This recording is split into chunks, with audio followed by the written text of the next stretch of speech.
You are about to enter the No Spin Zone. The Factor begins right now.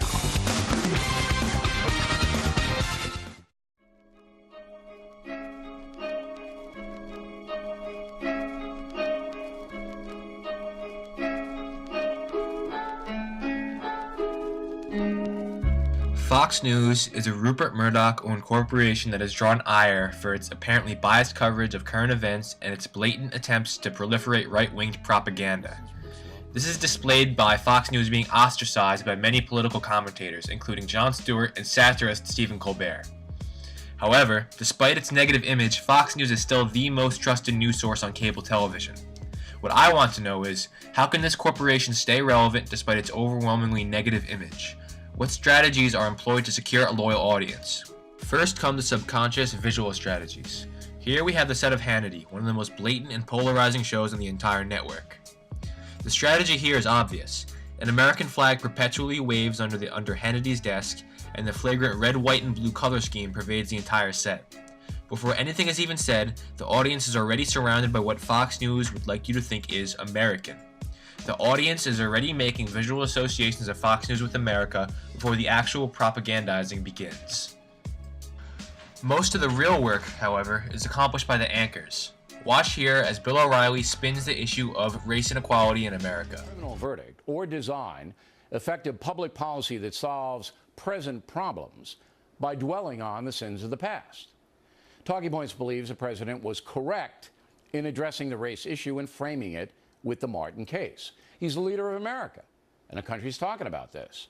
By the way, when you hear a pundit or politician saying we should have a, quote, conversation about race, that means you're in for a sea of bloviating, which will likely lead nowhere.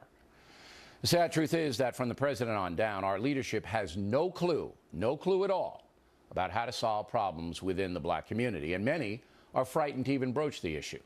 That's because race hustlers and the grievance industry have intimidated the so-called conversation, turning any valid criticism of African American culture into charges of racial bias.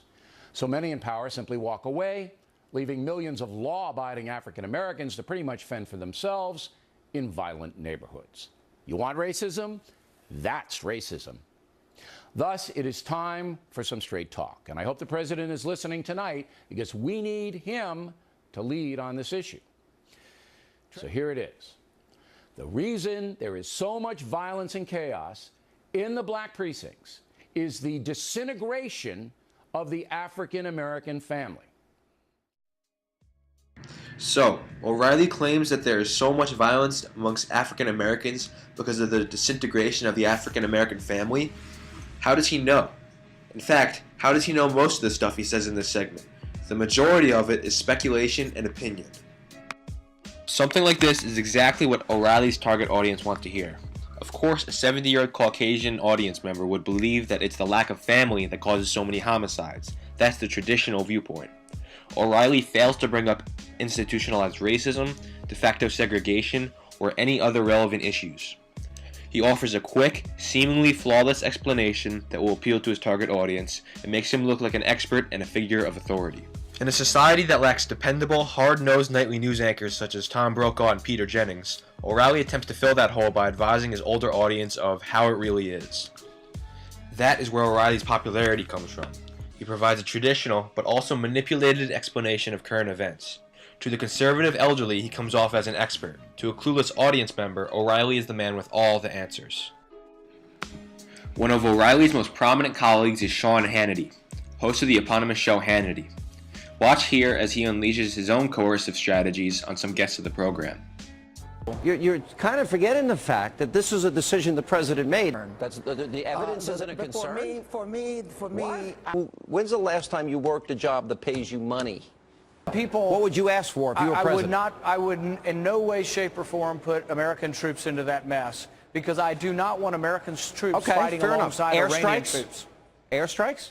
All right, Congresswoman, I hope you'll take the time to read evidence in the case before you talk about a case. I think it would be helpful. I haven't talked about the case. I've talked about what we should do going forward, not about the case. Well, you talked That's not about my the, interest. quote, issue of the deliberate stopping of black men. You did That's talk not about that the as a case. result of the That's case. not about so the maybe case. you should That's read what the facts happens to of this black case. men Welcome back to Hannity. All right, yesterday, Russell Brand, a D-list actor, better known for his failed marriage to Katy Perry. Rules of America, yeah, everyone plays by the rules, and you're taking their money.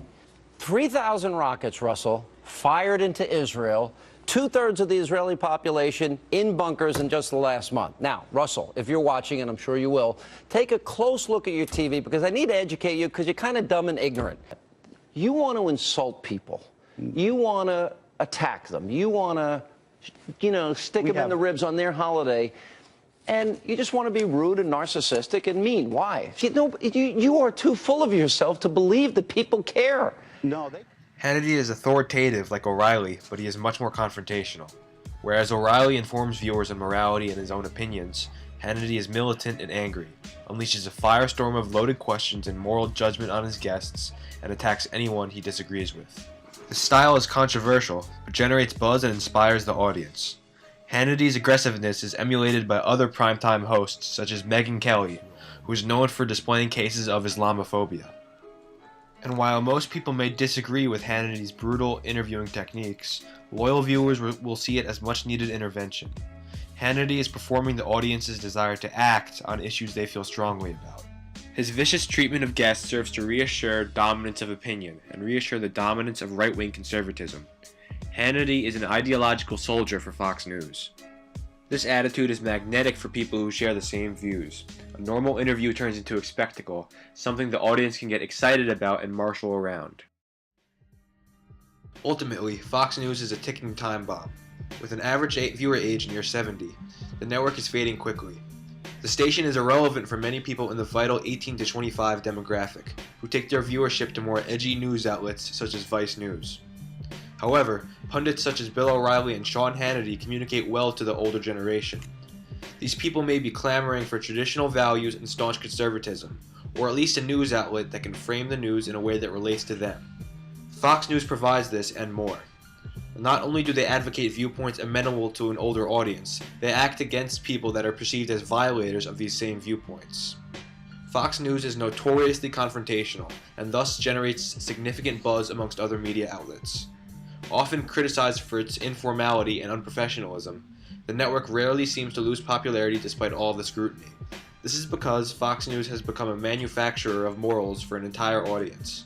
Once a viewer is reeled into O'Reilly's musings or Hannity's witch hunts, loyalty is assured. The Fox News agenda of moral judgment is not limited to the guests.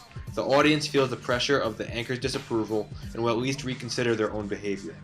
When watching Fox News, the audience subscribes to a certain type of morality just as much as they do to objectively watching the program. This is not unbiased news watching. This is full-fledged opinion shaping and ethical cleansing.